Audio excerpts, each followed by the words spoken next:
तर मित्रांनो, बाईकथा एकी स्टोरी टेलर मध्ये तुमचं स्वागत आहे. जर तुम्हाला या चॅनलवरती बाईकथा पाठवायची असल्यास तर मी चॅनलच्या डिस्क्रिप्शन मध्ये लिंक दिलेली आहे, त्यावर कथा पाठवावी.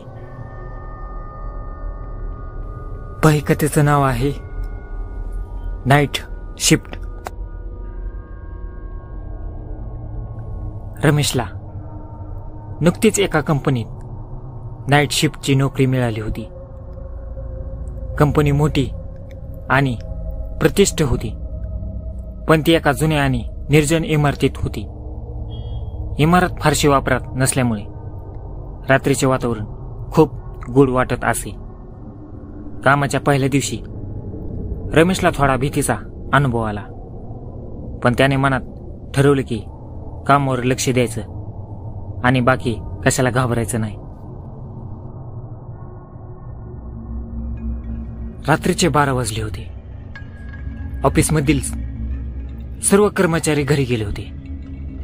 आता फक्त रमेश एकटाच तिथे होता. शांतता इतकी होती की त्याचं प्रत्येक पाऊल ऐकू येत होतं. थोड्या वेळात त्याला असा भास झाला की कोणीतरी त्याच्यावर नजर ठेवतंय. त्याने मागे पाहिलं, पण तिथे काहीच नव्हतं. त्याने तो विचार झटकला आणि कामात मन घालण्याचा प्रयत्न केला. पण काही क्षणांनी त्याला पुन्हा असं जाणवलं की त्याच्या समोरच्या खुर्चीवर कोणीतरी बसले. घाबरून त्याने एक पाऊल मागे घेतलं, पण तरीही काही दिसत नव्हतं. अचानक त्याच्या संगणकावर काहीतरी चालू झालं. आपोआप एक वेगळी फाईल उघडली गेली. त्यात एकच वाक्य होतं, तू इथून जा.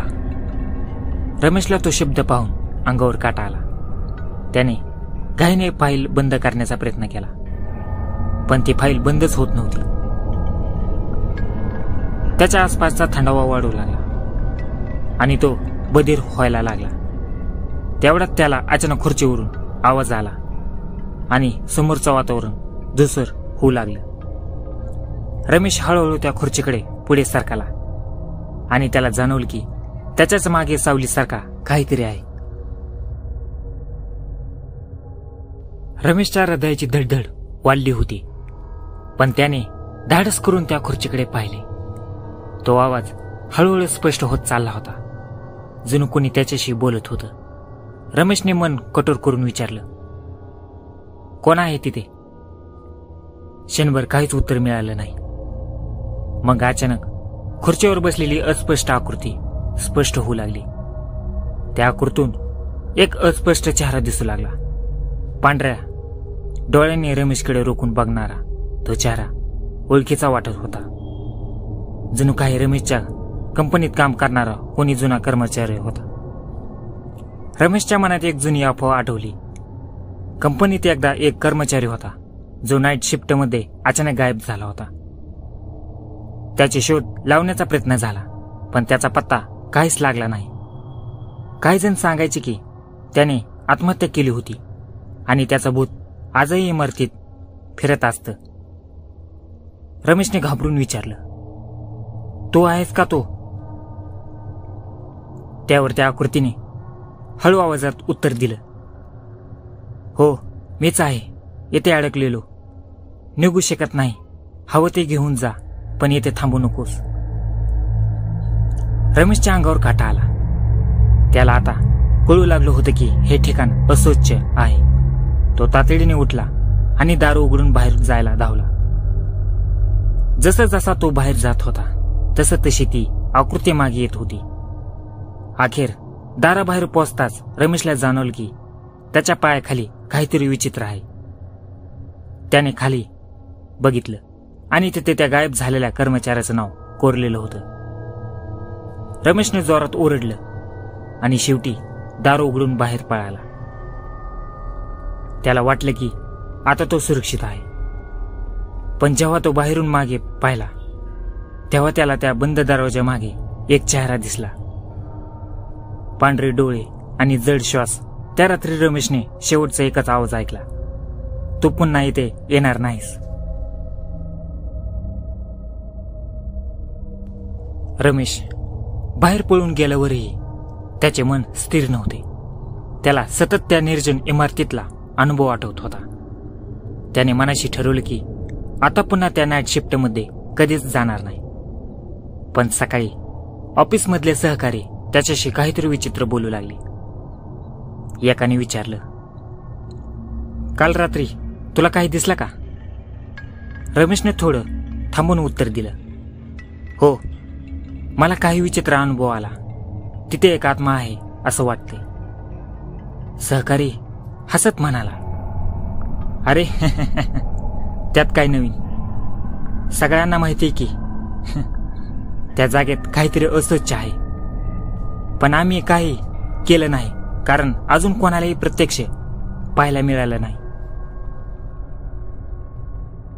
रमेशला या बोलण्याने आश्चर्य वाटलं. त्याच्या मनात विचार आला की इतर लोकांना कसं काय याचा सामना करावा लागत नाही. मग त्याने ठरवलं की त्याला त्या आत्म्याचं रहस्य उलगडायचं आहे.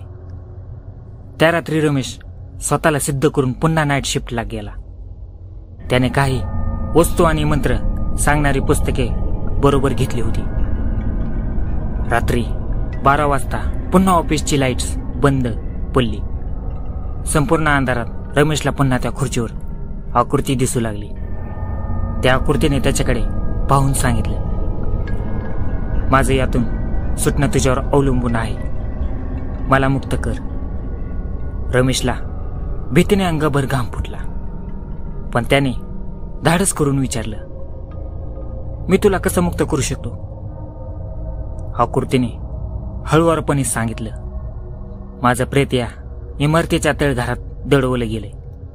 मला योग्य क्रिया करून मुक्त कर आणि इथे कधीही परतू नकोस. रमेशने या गोष्टीचा विचार करून त्या आत्म्याला मुक्त करण्याचा निर्णय घेतला. दुसऱ्या दिवशी त्याने तळघर शोधून काढलं आणि तिथे त्याला एक छोटं प्रेताचं ठिकाण आढळलं. त्याने विधी करून आत्म्याचं अंतिम संस्कार केलं. त्या दिवसानंतर रमेशच्या नाईट शिफ्टमध्ये काही विचित्र अनुभव आले नाहीत. पण एका रात्री जेव्हा तो एकटाच काम करत होता, त्याला खांद्यावर कोणीतरी हलकं थोपटल्यासारखं वाटलं. मागे वळून पाहिलं तेव्हा त्याला एक हसरा चेहरा दिसला. तोच आत्मा आता शांत आणि मुक्त, आणि त्याने हळूच पुटपुटलं, धन्यवाद. रमेश खूपच थकला होता, परंतु त्याला समजले की त्याच्या आयुष्यातील एक मोठा धडा त्याने घेतला आहे. त्याने त्या आत्म्याची मुक्तता केली होती आणि त्याच्या मनाला शांतता मिळाली होती. पण तो खूप भेदलेला होता. आता तो पुन्हा नाईट शिफ्टला जायचा नव्हता. पण त्या रात्री, ज्या रात्री तो तळघरात गेल्यानंतर ते अंतिम संस्कार केले, त्याच रात्री एक अजून विचित्र गोष्टीने त्याचे लक्ष वेधून घेतले.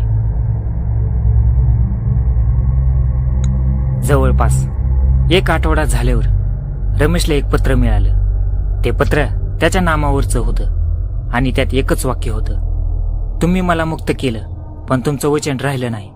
पुन्हा इथे येणार आहात हे मी जाणतो. रमेश हलकं डोकं उचलून पाहताच त्याला खाली कुठेतरी चमकती एक अंधारी छाया दिसली. त्याचं हृदय धडधडत होतं. त्याची धडधड अजून वाढली. आता त्याच्यापुढे एक नवीन प्रश्न होता, कोणती गडबड केली होती?